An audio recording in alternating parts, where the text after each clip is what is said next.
Hello, everybody. It's me, Savedro, and I have some rather exciting news. You see, we're all going through something terrible right now, but every once in a while, the heavens open and the gods smile upon us. If you've been watching our channel, you might have noticed I have an affinity for adult animation, and I'm trying to get as many people on the show as possible related to the topic. We've already had guests like Charles Swenson for our Dirty Duck episode, and Jean-Paul Wellravens, otherwise known as Picha, for our part of our Tarzan episode. You saw the John Belushi episode that we did, so that's kind of the introductory. And we actually plan on doing a couple of different animated episodes, one feature-length one about Tarzan, and then another one very likely about his three other features in one big video. Kind of depends on how the edit comes out. But we'll see. Anyway, the one director that has always been sort of elusive and obviously, hovers above all of this is Lord God King Ralph Bakshi, who, of course, directed Fritz the Cat. There's also Heavy Traffic, Coonskin. The list goes on and on and on of, all the different things that he's associated with. But, even beyond the X-rated films, there was something that always kind of stuck out in my mind, and it's that at one point in time, Ralph Bakshi, he wanted to get back into the field of releasing short films slightly before the theatrical features.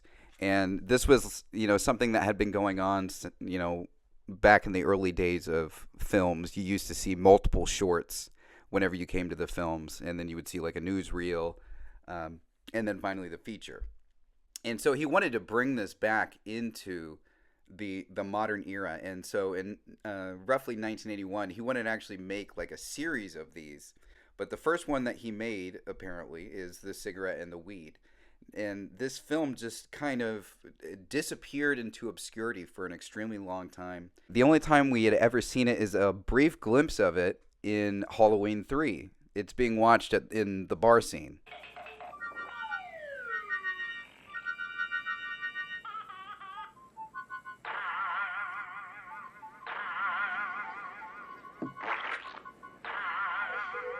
Hey, Charlie, can we have another station? You got it. We know that it showed up at a couple of film festivals. And then we also have an interview from John Kay, who sucks, obviously. And but unfortunately, that's one of the only things that we have talking about it. And John Kay said, essentially, that when he was first hired by Ralph Bakshi, he showed this short film. Ralph Bakshi showed this short film to John Kay and asked him what he thought of it. And John Kay said he thought it was a piece of shit. And then, historically, Ralph Bakshi gave him a job, and the rest is history. But anyway, so apparently for a long time, the rumor is that this film disappeared because of John Kay. We don't know if that's true. Now, something that happened, though, is that I started badgering Ralph Bakshi about this on Twitter. It started a couple of weeks ago. I just started tagging him playfully, and I had already been sending him emails and asking him over and over and over again, trying to get an interview, because of course, why wouldn't you? When I have the others, I want the set, so to speak. Not like that. But you get what I'm saying. You want everybody. If you want everybody you can get.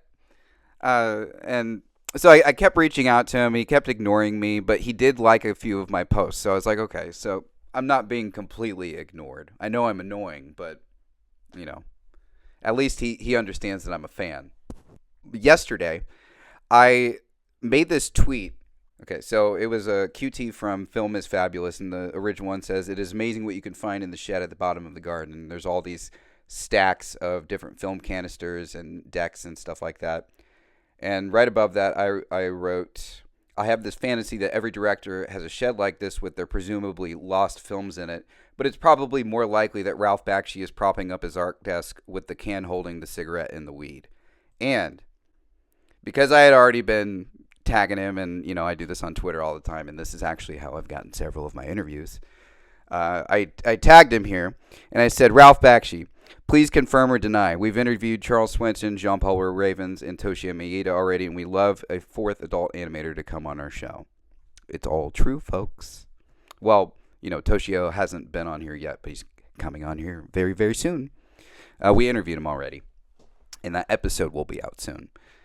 But anyway, today he responded at 5:56 p.m. by releasing it to Twitter. And, I literally spent an hour crying. I'm not even going to joke with you. That's why some people might be thinking, because I made a post about this on Twitter, I was like, I'm going to make a video. You might be wondering, like, why did it take so long for this video to come back up? It's because I spent an hour crying. I could not believe that it happened. It is unbelievable. And it is only the beginning of the type of things that we want to do, not just with this channel, but with our documentary, with the directors. And we want to find not just more lost media, but we want to tell stories that are missing out there for some reason. Because I feel like everybody in any cinematic sphere, not just in animation, basically any piece of media created, I think, needs appreciation, and especially ones that are sidelined or, we really don't have a lot of information on. Nobody, a couple of times being shown at a few film festivals, it has not been shown in 44 years. So this is absolutely incredible. And hopefully this is only the beginning of more and more and more lost films starting to come out. I have uploaded it to our channel, so now you can fully view it.